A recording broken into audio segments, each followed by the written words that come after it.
Bienvenidos al El arbitraje en Latinoamérica, un aporte de la Universidad Monte Ávila en Caracas, Venezuela, a través de su Centro de Investigación y Estudios para la Resolución de Controversias, CIERC, con el fin de promover el desarrollo de los medios alternativos de resolución de conflictos en la región. Bueno, Gilberto, ante todo, muchísimas gracias por haber aceptado nuestra invitación.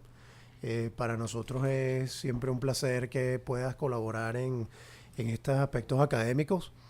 Y bueno, particularmente te he visto en varias conferencias hablando de la jurisprudencia en Venezuela, haciendo un análisis bien objetivo de lo que ha sido la tendencia jurisprudencial.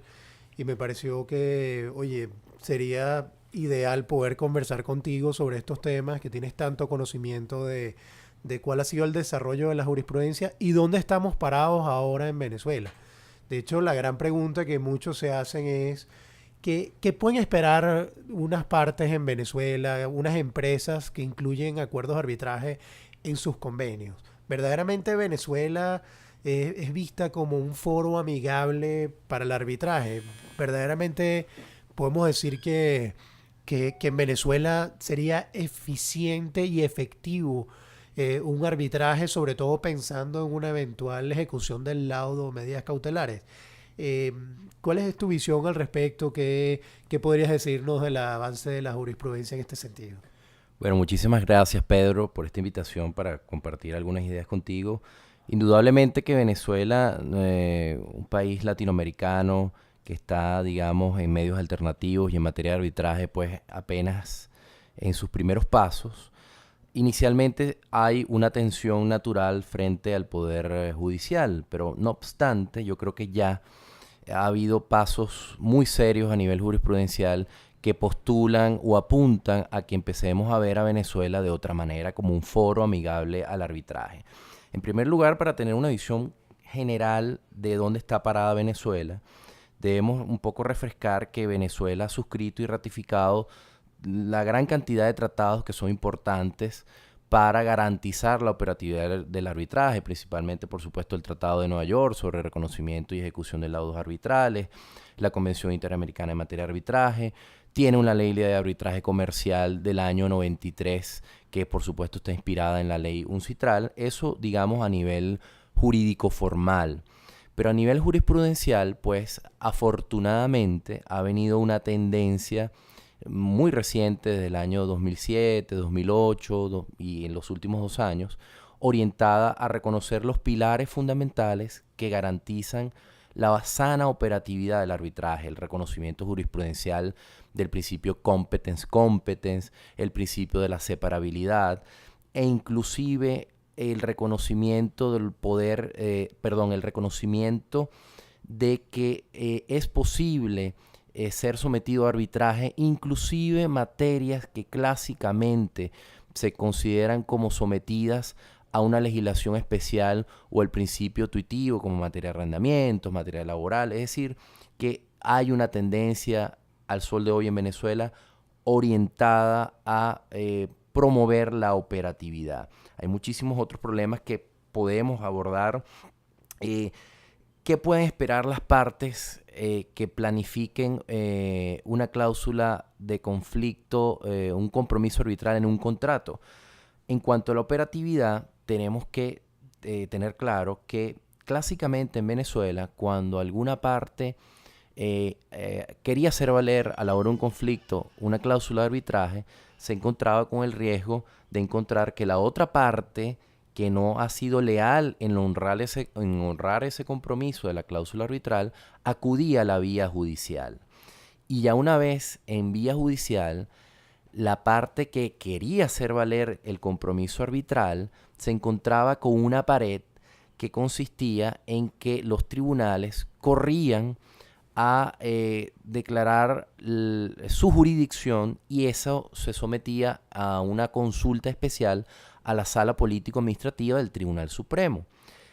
Posteriormente, la Sala Político-Administrativa, sin tomar en cuenta o inobservando el principio competence, que es la piedra angular de la operatividad del arbitraje, procedía inclusive a sustituirse en los árbitros y entraba a determinar elementos como la arbitrabilidad, elementos sobre la validez inclusive del pacto, y eso traía como consecuencia pues un sistema orientado a promover o a superponer aquella parte que no fuese leal con el pacto arbitral y en lugar de ello optase por ir a la vía judicial. Eso trajo como consecuencia pues una tergiversación de aquello del arbitraje como medio alternativo. Oye, si quieres, vamos a explicar un poquito el tema por qué la sala político termina conociendo estos asuntos. Porque, claro, tenemos muchas personas que nos oyen fuera de Venezuela y es importante aclarar que en Venezuela no existe propiamente una excepción de arbitraje. Entonces si una vez que una de las partes desconoce el acuerdo de arbitraje y va a los tribunales, la otra parte no cuenta verdaderamente con un recurso contemplado en la ley de arbitraje comercial que le permita al tribunal declarar de una vez que tiene que remitirlo el asunto a el tribunal arbitral o que no puede seguir conociendo esa excepción de arbitraje que yo particularmente le he visto recientemente incluso en España. Entonces, claro, en Venezuela lo que se ha buscado es qué figura similar a una excepción de arbitraje podría utilizarse y bueno, hasta ahora pues la tendencia que incluso ha reconocido la jurisprudencia es alegar una falta de jurisdicción del tribunal ordinario para seguir conociendo. Y bueno, y en Venezuela esa falta de jurisdicción tiene que ser consultada obligatoriamente ante la sala político administrativa del Tribunal Supremo de Justicia. Entonces, claro, cuando los tribunales básicamente niegan su jurisdicción, o a menos que una de las partes ejerza el recurso de regulación de la jurisdicción, entonces eso sube obligatorio a la sala político y por eso es que la sala político termina conociendo este asunto. Entonces, bueno, hasta ahora veíamos viendo que la sala político administrativa incurría en esta interpretación, pero eso ha cambiado. Básicamente, ¿cuál dirías tú que es el cambio fundamental en ese sentido? De hecho, hay una sentencia muy reciente de la sala político-administrativa que ya demuestra ese cambio que a mí particularmente me dio mucha, yo diría hasta gracia ver que igualmente la sala constitucional pues terminó revisando esa sentencia y haciendo algunos comentarios, pero lo cierto es que ya la sentencia era un cambio bien importante en la manera de tratar el arbitraje en Venezuela. ¿Cuál crees tú que es el cambio fundamental que se ha venido registrando en ese sentido en los últimos años? Sí, bueno, afortunadamente la Sala Constitucional, a través de diversas sentencias, pero la más reciente o la más útil, en mi modesta opinión, que ha dictado en materia de arbitraje recientemente, es la sentencia 1067 del año 2010, si mal no recuerdo, del 8 de noviembre del 2010, repito, la 1067, caso Astivenca. ¿Qué ocurre con esta sentencia? Definitivamente la Sala Constitucional, como máximo intérprete de la Constitución, dictó con carácter vinculante para el resto de las salas y para todos los tribunales de la República el tratamiento que debe dársele en el Poder Judicial cada vez que algún juicio que se inicia, alguna de las partes haga valer la existencia de un pacto arbitral en un contrato o a través de un acuerdo independiente, o inclusive el juez de oficio detecte que hay un compromiso en donde las partes se sometieron a arbitraje. La solución que adopta o la postura que adopta la Sala Constitucional en la sentencia 1067 del 2010 no es otra sino que acoger definitivamente en el foro venezolano el llamado efecto negativo del principio competencia-competencia, por el cual el juez tiene el deber de remitir inmediatamente a los árbitros un conflicto cuando él detecte que existe un pacto arbitral. Esto trae como consecuencia que la práctica que venía aplicando la Sala Político-Administrativa de sustituirse en el panel arbitral para ser exhaustivos en temas de arbitrabilidad, exhaustivos en temas de validez de la cláusula, eso queda erradicado. Entonces, al sol de hoy, ¿qué pueden esperar las partes que han suscrito un negocio jurídico con arbitraje?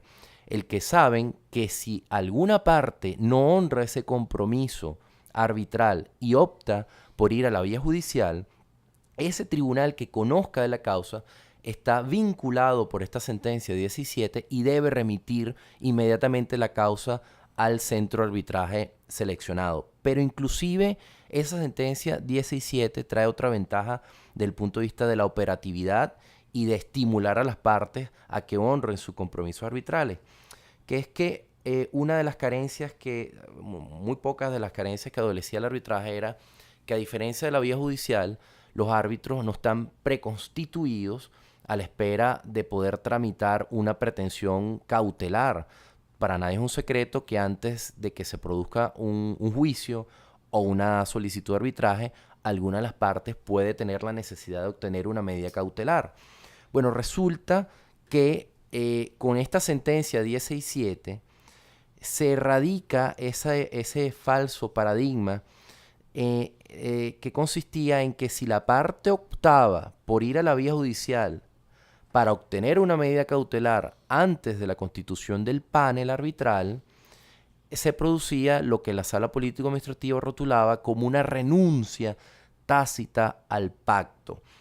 En este sentido, la Sala Constitucional garantiza al sol de hoy, por su criterio, repito, en la sentencia 167, el que las partes pueden perfectamente obtener protección cautelar antes de la constitución del panel, solicitándoselo al juez competente, o inclusive, de una manera más sofisticada, solicitar al árbitro de emergencia, si existe, en el centro de arbitraje seleccionado en la cláusula, que dicte una medida cautelar. Ahora, ¿qué ocurre? Esa medida cautelar, bien sea dictada por el árbitro de emergencia o bien sea dictada por el Poder Judicial, por supuesto está sometida a todos los controles. Asimismo lo dice la sentencia. La parte contra quien obra puede oponerse y, por supuesto,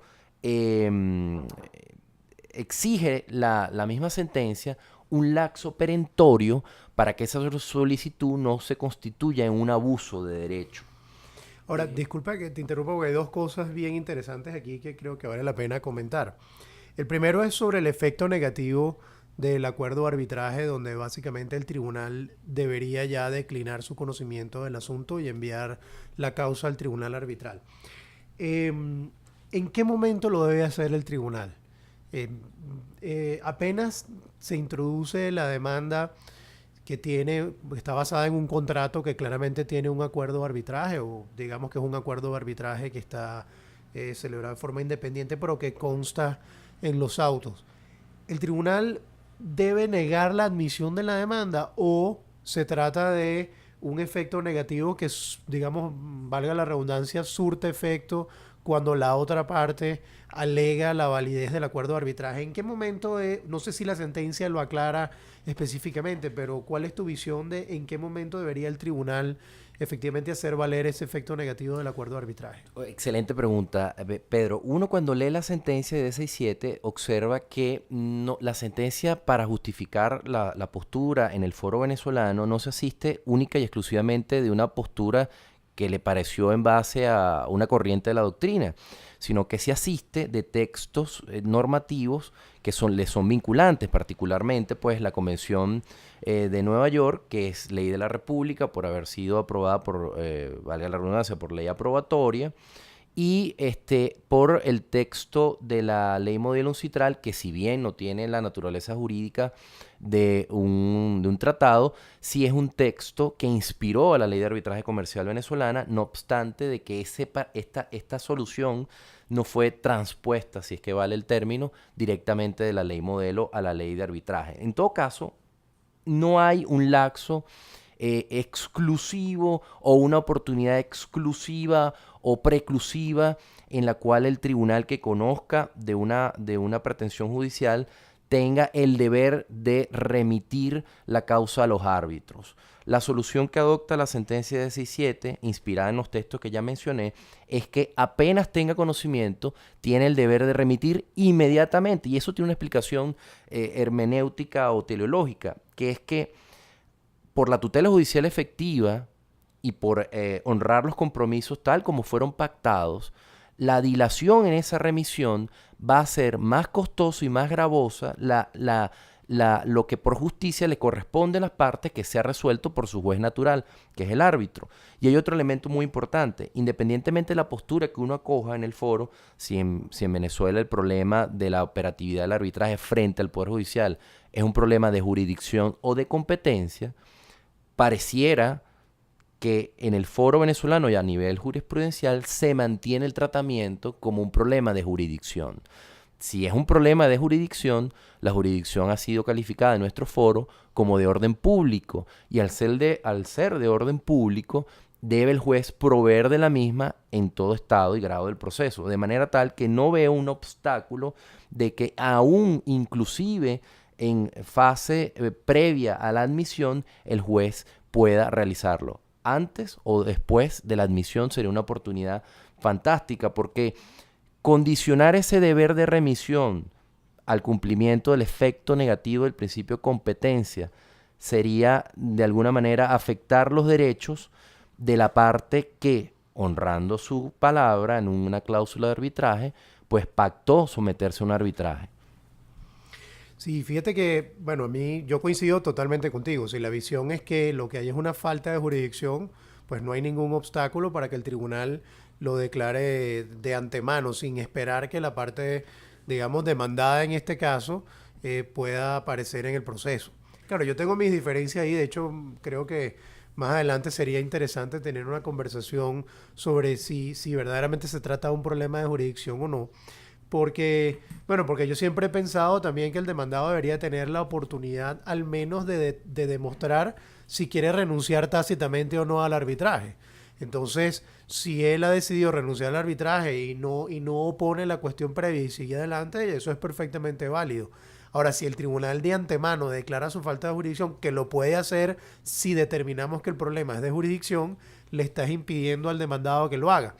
Pero claro, ahí meternos en el tema de la jurisdicción nos puede tomar 3 podcasts seguidos, pero me llamó la atención el punto del efecto negativo. O sea que básicamente, viéndolo como un tema de falta de jurisdicción, podría incluso antes de que aparezca el demandado o el juez declarar ese efecto negativo. O por lo menos no hay ningún obstáculo que se lo impida. Y el otro punto que me llamó la atención es el de las medidas cautelares, inaudita aparte. Que bueno, verdaderamente eso es algo que choca contra muchos porque piensan cómo si yo no he participado en el nombramiento del tribunal arbitral, ¿cómo me va a decretar una medida cautelar? O ¿cómo es posible que tú te vayas a ir a la jurisdicción ordinaria a pedir una medida cautelar cuando que nosotros deberíamos estar resolviendo nuestro asunto es en arbitraje? Y entonces ahora en esta sentencia que comentas dice, no, eso es perfectamente posible. Usted puede ir a un tribunal ordinario a que le decreten solo una medida cautelar inaudita aparte, o si el reglamento del centro de arbitraje que usted ha acogido establece la posibilidad de decretar de constituir un tribunal arbitral ad hoc o tribunal de emergencia para decretar la medida, eso es perfectamente válido. ¿Qué visión tienes al respecto? Sí, es un tema sumamente apasionante y que no se agota solamente en la discusión de que si se puede dictar una medida cautelar o no antes de un procedimiento. Yo creo que va muchísimo más allá, pero porque inclusive me gustaría que abordáramos más adelante el tema de lo que se conoce en derecho comparado con la expresión anglosajona de los anti-sue injunction, pero bueno, vamos a limitarnos por lo pronto a esta medida cautelar inaudita aparte. Primero, yo creo que la Sala Constitucional en la 1067 en puridad no descubrió el agua tibia.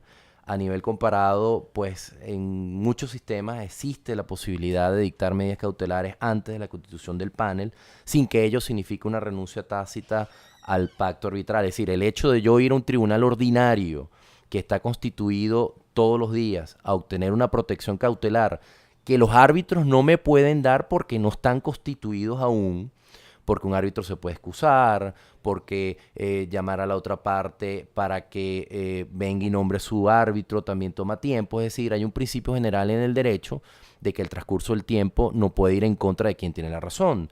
Creo que la sentencia de 67 de la Sala Constitucional es sensibilizada con este tema e inspirada en las experiencias comparadas y viendo, por ejemplo, lo que la propia ley Modelo Uncitral dice y lo que dicen otros reglamentos de otros centros de arbitraje en el mundo, optó porque en sano desarrollo de la tutela judicial efectiva como principio constitucional, las partes pueden obtener una medida cautelar antes de la constitución del panel. Y el arbitraje, la operatividad del arbitraje reposa en principios que rompen con la clásica estructura judicial. Doy un ejemplo: el principio de separabilidad, el principio de competence. Es decir, son principios que de no existir irían en contra de la operatividad del arbitraje. O sea, por ejemplo, la ficción de que la nulidad del contrato general no apareja a la nulidad del pacto arbitral. Eso existe para garantizar la operatividad del arbitraje. El principio de competencia, es decir, que los árbitros son competentes para decidir sobre su propia competencia, es otro principio para garantizar la operatividad. Eso llevado a las medidas cautelares es una necesidad, porque si no le doy herramientas a las partes de que se renuncien válidamente a su juez natural o a su fuero natural, que además se sometan a unos particulares, que son los árbitros, y que en ese transcurso de ese tiempo no puedan obtener una protección cautelar, entonces lo que estoy es desanimando a las partes a que vayan a un arbitraje. Ahora, ¿qué ocurre? ¿Cuál es la disyuntiva que hace de elección que hace la 1067 de la Sala Constitucional? Si usted al momento de hacer su pacto de arbitraje en un contrato se sometió al reglamento de un centro de arbitraje que usted de antemano sabe que tiene el árbitro de emergencia, bueno, usted sabe de antemano que puede obtener una protección cautelar inaudita aparte antes de constituir el panel. Pero si aún no lo tiene, usted sabe que puede obtener protección cautelar ante el juez ordinario antes de la constitución del panel. Pero eso no puede, menos mal, creo que ahí fue acertada la sentencia 1067, no lo dejó abierto en el tiempo, sino que obligó a las partes que al momento de exigir una medida cautelar tienen un lapso perentorio de hasta 30 días, ojo con esto, que es muy importante, de comprobar que han hecho todo lo necesario para constituir el panel arbitral y que cualquiera que sea la situación, transcurrido 90 días desde que se ha dictado esa medida, la medida cautelar decae de pleno derecho. Y la explicación de esto, ¿dónde radica?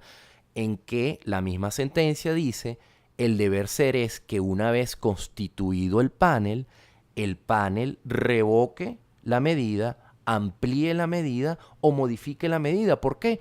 Porque el panel arbitral es el juez natural del contrato, es el juez natural que debe resolver el conflicto. El uso de un árbitro de emergencia o el uso de una medida cautelar vía judicial es excepcional, es simple y llanamente para llenar el vacío de que no está constituido el panel arbitral todos los días.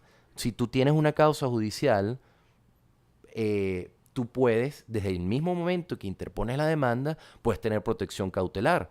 En cambio, en el arbitraje no, salvo esta solución que se ha originado. En definitiva, creo que esta posibilidad de obtener medidas cautelares, bien por árbitros de emergencia o bien vía Poder Judicial, sin que ninguna de las dos, ojo con esto, signifique una renuncia al pacto, es un paso al frente que coloca a Venezuela en la vanguardia.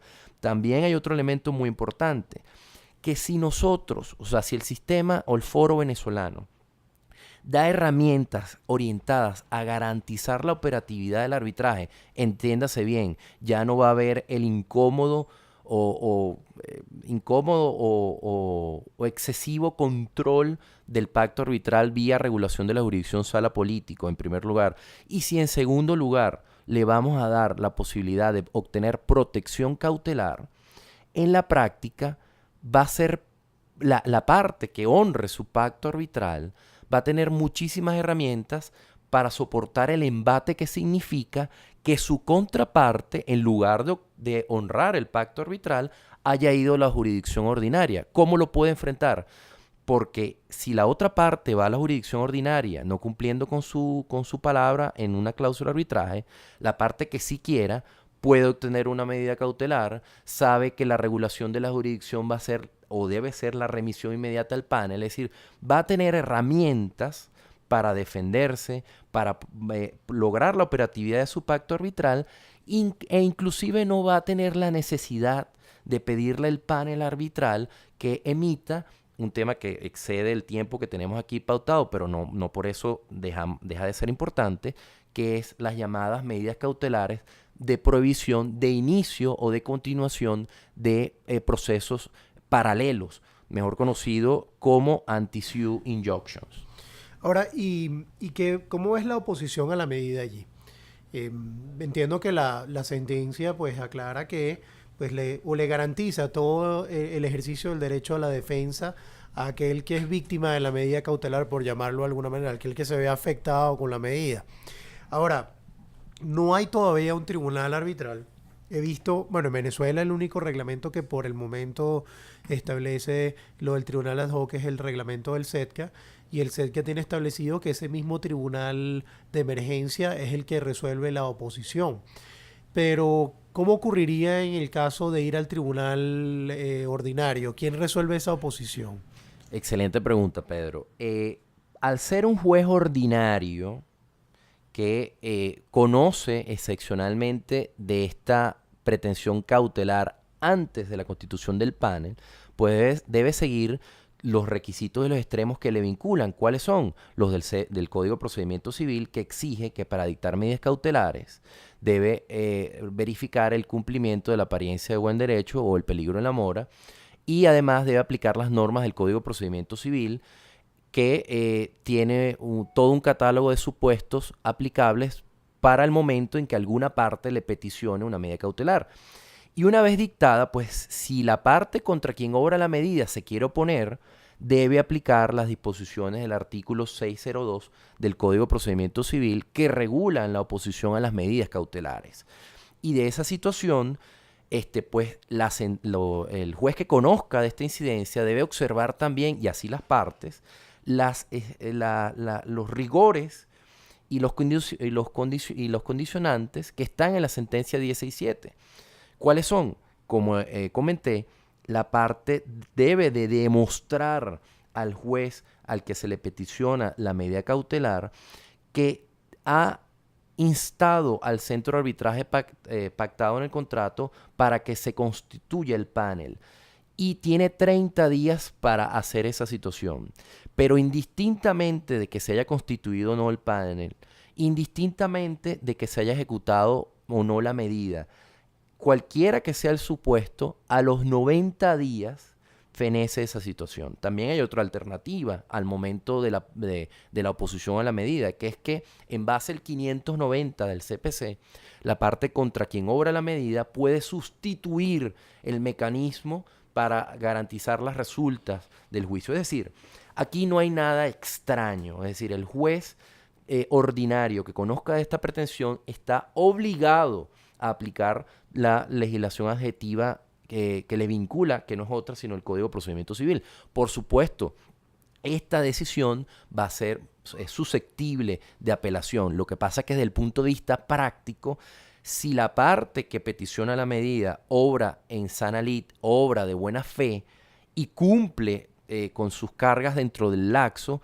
pues para el momento en que suba en alzada esa medida cautelar es muy probable que ya esté constituido el panel, y al estar constituido el panel, pues el panel es total y absolutamente soberano para proveer, como dije, sobre la revocatoria o no de la medida, para proveer o no sobre la oposición, para ampliar o para modificar o alterar el ámbito de esa medida cautelar. O sea que si entiendo bien la manera como lo ves es que se tramita toda la incidencia de oposición conforme al Código de Procedimiento Civil, y si en medio de la incidencia, tomando en cuenta que tienes 30 días para constituir el tribunal arbitral, ya está constituido el panel, ya está constituido el tribunal arbitral, entonces ese tribunal arbitral pasa a conocer de ese asunto y entonces termina de resolver la incidencia en el estado en el cual se encuentra.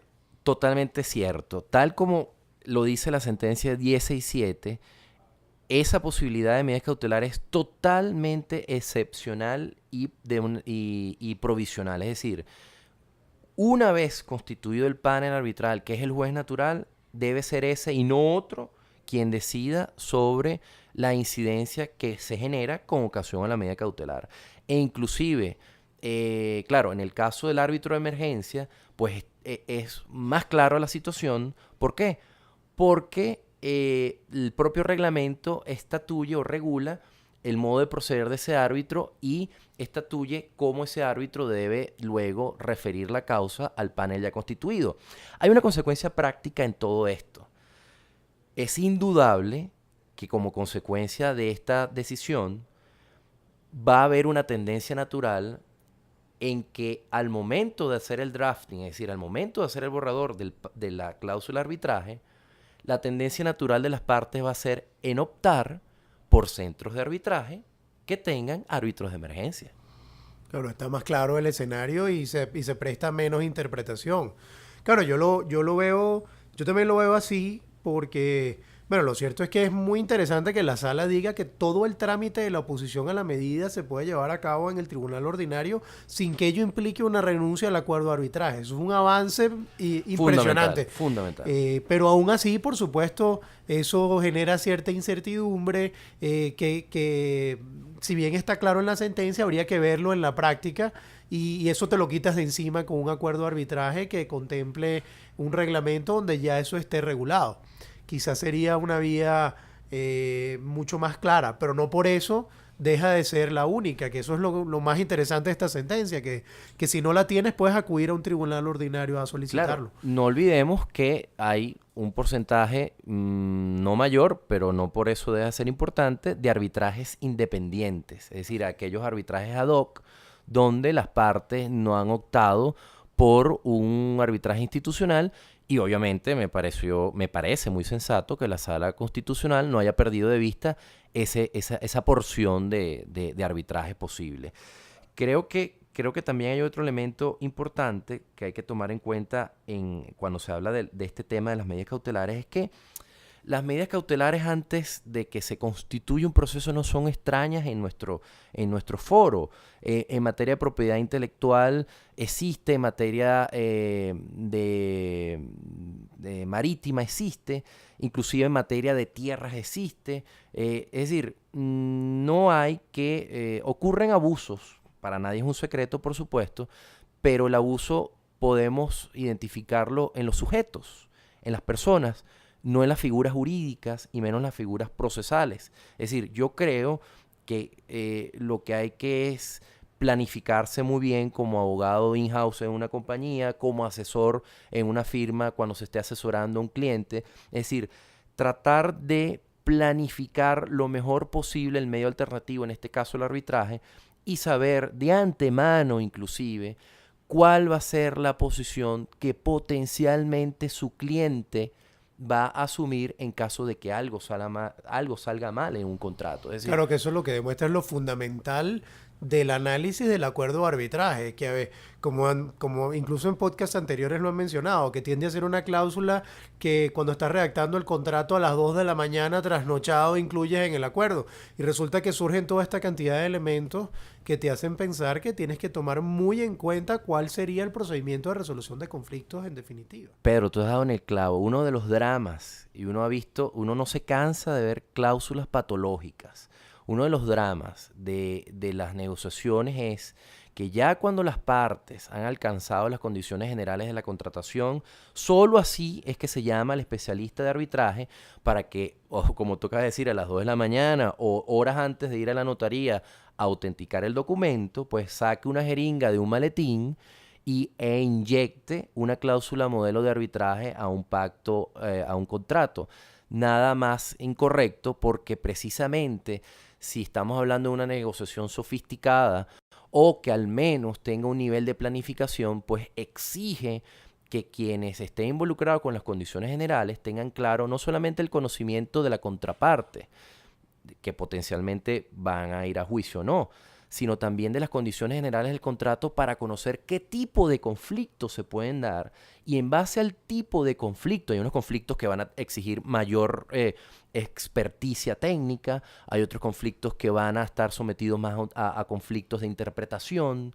Es decir, en base a eso, saber qué arbitraje quiero yo, qué arbitraje se amolda más al tipo de contrato y qué se amolda mejor a la parte que potencialmente voy a tener que demandar, porque para nadie es un secreto que la elección del foro depende mucho de dónde voy a ejecutar el laudo, entre muchísimos otros elementos que uno debe tomar en cuenta cuando apela al famoso checklist al momento de hacer la redacción de la cláusula. Pero en definitiva yo creo que todo esto está orientado no solamente a hacer al mismo tiempo, si bien se coloca el foro venezolano en la vanguardia, al mismo tiempo exige de nosotros los abogados un mayor rigor y una mayor planificación del negocio jurídico.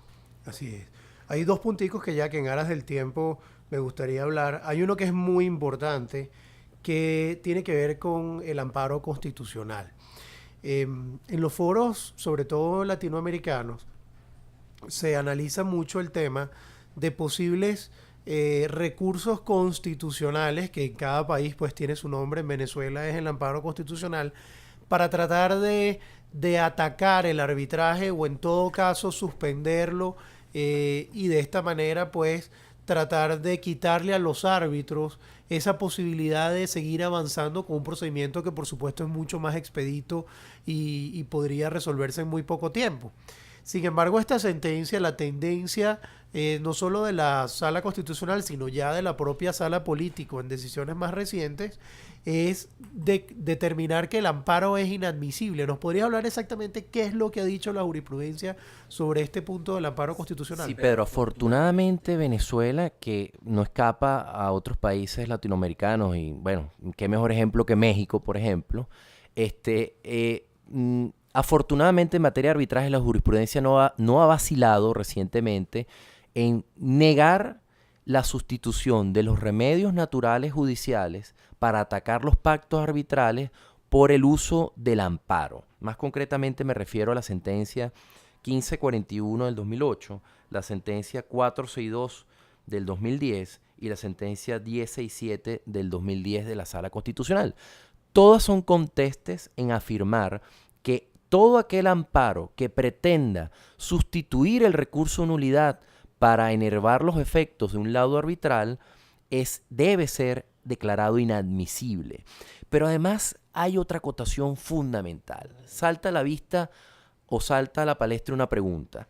Bueno, ¿qué debe hacer la parte en el supuesto de que su laudo, o ni siquiera el laudo, sino el procedimiento arbitral como tal, incurrió en graves quebrantamientos de forma o de fondo de tanta magnitud que genera la violación de derechos constitucionales? ¿Qué ha dicho la Sala Constitucional? La Sala Constitucional ha dicho que inclusive esos graves quebrantamientos de tanta magnitud al punto que puedan comportar violaciones constitucionales pueden ser perfectamente atacables a través del mecanismo natural que es el recurso de nulidad, que nuestro foro está regido por el artículo 44 y siguientes de la Ley de Arbitraje Comercial, que como ya dije está inspirada en la ley modelo UNCITRAL y que de alguna manera también reproduce otra convención que es aplicable en nuestro foro, como lo es la Convención sobre Reconocimiento y Ejecución de Laudos Arbitrales, mejor conocido como la Convención de Nueva York. Entonces, en definitiva, en nuestro foro no es una buena opción ir vía amparo para atacar los laudos y los procedimientos arbitrales. Ahora, ahorita que dices lo de las violaciones constitucionales, que pues el recurso ordinario es el recurso de nulidad y es el que se tendría que ejercer antes de considerar cualquier opción de un amparo constitucional, aún en esas circunstancias tan graves.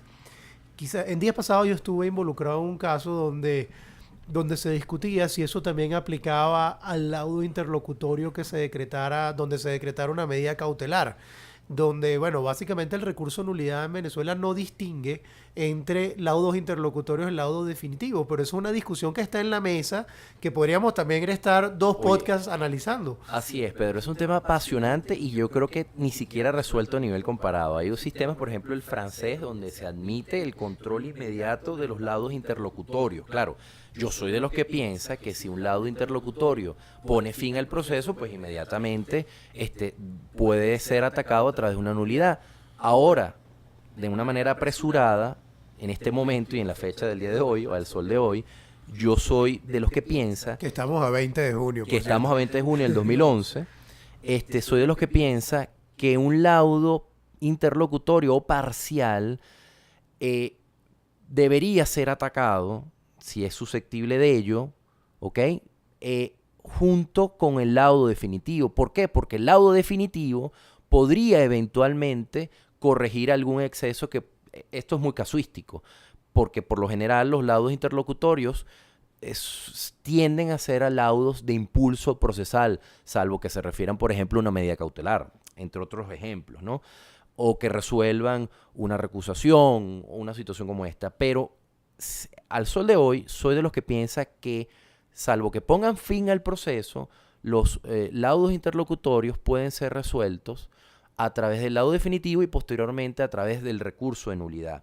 Pero hay otra acotación importante que ha hecho la Sala Constitucional, y es la siguiente: que en base a la tutela judicial efectiva es totalmente constitucional que aquella parte perdidosa en un procedimiento arbitral, cuando vaya a atacar la nulidad de ese laudo, para sustraerse de la ejecución inmediata de ese laudo, tiene el deber de caucionar para garantizar que el juicio que comporta esa nulidad del laudo no vaya en contra de quien tiene la razón. Es decir, si tú luego de someterte a un procedimiento arbitral pierdes el procedimiento arbitral a través de un laudo definitivo y luego atacas en nulidad ese laudo, debes de garantizar lo suficientemente de que tu acción de nulidad no es infundada, que tu acción de nulidad no es simple y llanamente una táctica dilatoria para cumplir y honrar el laudo que te ha sido dictado. Claro, esta acotación lo hizo la Sala Constitucional porque hubo quien, pues de parte hábil, argumentó que la exigencia de caucionar para hacer valer el recurso de nulidad atentaba contra el principio proscrito del solve repete, que significa paga y después reclama. Es decir, la Sala Constitucional aclaró que eso no significa un quebranto de la tutela judicial efectiva, ni significa pues volver a ese arcaísmo jurídico de pagar y luego reclamar. Es decir, la explicación es simplemente debe otorgarse una garantía para que no haya un abuso de derecho al momento de interponer nulidades simplemente para sustraerse del cumplimiento voluntario o forzoso de un laudo arbitral. Sí, no, definitivamente es un tema apasionante que uno podría dedicarle horas a su análisis y estudio, ¿no? Ahora, el último puntico ya para terminar que me gustaría mencionar es lo que tiene que ver con la ejecución de laudos extranjeros. He percibido también que más allá de la tendencia jurisprudencial reciente, pues muchas partes extranjeras sienten cierta incertidumbre o incomodidad al momento de pensar que sus laudos extranjeros tendrían que ser ejecutados algún día en Venezuela. Ahora, ¿cuál es tu visión sobre la factibilidad de la ejecución de laudos extranjeros en Venezuela? ¿Tú consideras que habría algún rechazo, algún obstáculo de parte de los tribunales ordinarios en esas ejecuciones? ¿O lo ves que verdaderamente entra dentro de este avance de la jurisprudencia venezolana que ya podría decirse que le da un terreno mucho más sólido para esa consideración? Pedro, coincido contigo, esto es un tema sumamente apasionante, cuyo éxito desde el punto de vista práctico depende de la planificación de nosotros como abogados al momento de planificar la cláusula. ¿Por qué? Formalmente Venezuela, como empezamos desde el inicio de esta conversación, ha suscrito y ha ratificado la Convención de Nueva York, la Convención sobre el reconocimiento y ejecución de laudos arbitrales. Estupendo. Pero no deja de ser, pues, una preocupación el que al momento de ejecutar, pues, se pueda encontrar con un juez que de alguna manera a nivel local pues corra en un juicio de nulidad a anular el laudo, o en un momento determinado, como ocurría en el pasado, pues a haber situaciones tan aberrantes como luego de haberse dictado el laudo pues se inicia un proceso judicial para de una manera retroactiva lograr la nulidad del pacto arbitral. Es decir, una cosa absolutamente bizarra y desquiciada, ¿no? Pero yo soy optimista. ¿Por qué soy optimista? Porque ya de entrada amparos no puede haber. De entrada, si se va a atacar la nulidad de ese laudo o a negar la ejecución en base al Tratado de Nueva York, debe ser por motivos taxativos. Recordemos que esto no es una alzada.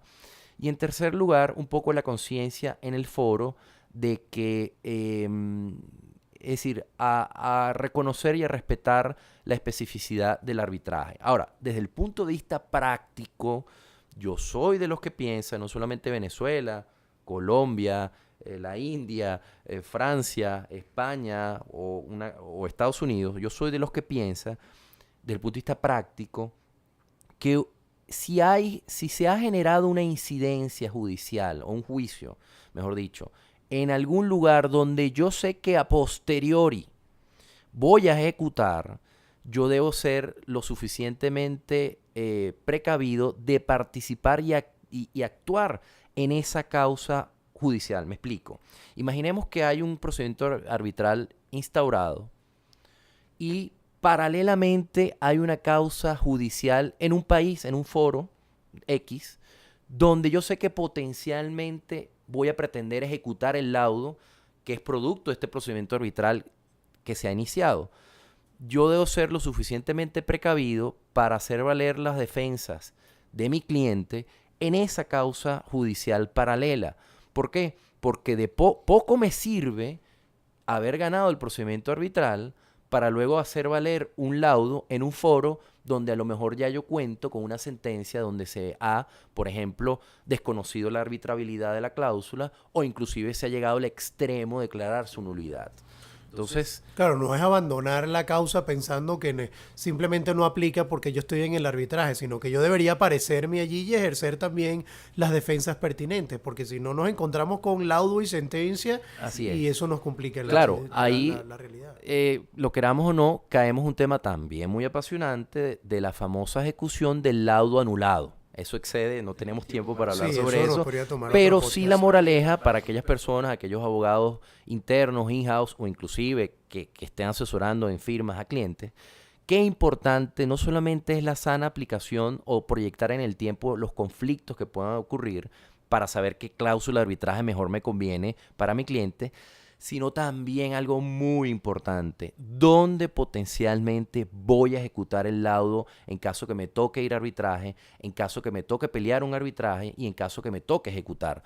¿Dónde tiene activos? ¿Dónde están las garantías? ¿Dónde vamos a alocar las garantías de este contrato? Ese es un tema sumamente importante y que depende del éxito y de lo dedicado y de la devoción que tenga el abogado que asesore al momento de hacer el drafting o el borrador del contrato que está por suscribirse. Ahora, lo que sí es cierto, y creo que este puede ser un mensaje para terminar este podcast, es que es tan complejo esto y tan interesante y se presta a tantos análisis científicos, que yo creo que es el momento de que definitivamente las escuelas de derecho, las distintas universidades entiendan que el estudio del arbitraje ya debe formar parte del pensum obligatorio del estudio del derecho. Hasta ahora se han logrado grandes avances porque se ha logrado que las universidades lo incorporen como seminario, lo incorporen como materias semestrales, algunas combinadas además con negociación y mediación que en 6 meses pues se quiere combinar todo. Pero el arbitraje ha crecido, se ha desarrollado tanto y son tantos los temas que ocupa, que definitivamente es el momento de que las escuelas de derecho entiendan que es algo que se tiene que estudiar de manera obligatoria en todas las escuelas de derecho, porque de otra manera seguimos prácticamente en el siglo pasado, bueno, en el siglo pasado, de hecho, en el antepasado ya. Creo que deberíamos ir pensando en llevarle esa idea a las distintas universidades, no solo de Venezuela, sino en latinoamericanas, porque es importante que esto se estudie y que los abogados, pues, ¿cómo le vamos a pedir a un abogado que avance con estas ideas que viene planteando a la sala si nunca ha sido formado dentro de este ambiente? Entonces yo no sé qué piensas tú al respecto. Eres profesor de la materia en la Universidad Católica Andrés Bello. Sin duda, coincido, Pedro, de que definitivamente las facultades deben estar conscientes de que un abogado preparado para los retos de sus clientes y para los retos del mundo de los negocios supone necesariamente saber planificar los conflictos. Y eso pasa por una de las principales herramientas que al sol de hoy existe, que no es otra sino el arbitraje. Bueno, muchísimas gracias, Gilberto Guerrero. Esperamos que tengamos una conversación sobre algún otro tema más adelante. Y bueno, la idea es que a través de este podcast pues podamos tener intercambio de ideas y puntos académicos relacionados con el arbitraje. Sé que quedaron muchos temas en el tapete, pero bueno, siempre es una oportunidad para podernos ver otra vez y grabar un nuevo podcast sobre esos temas. Muchísimas gracias y hasta pronto.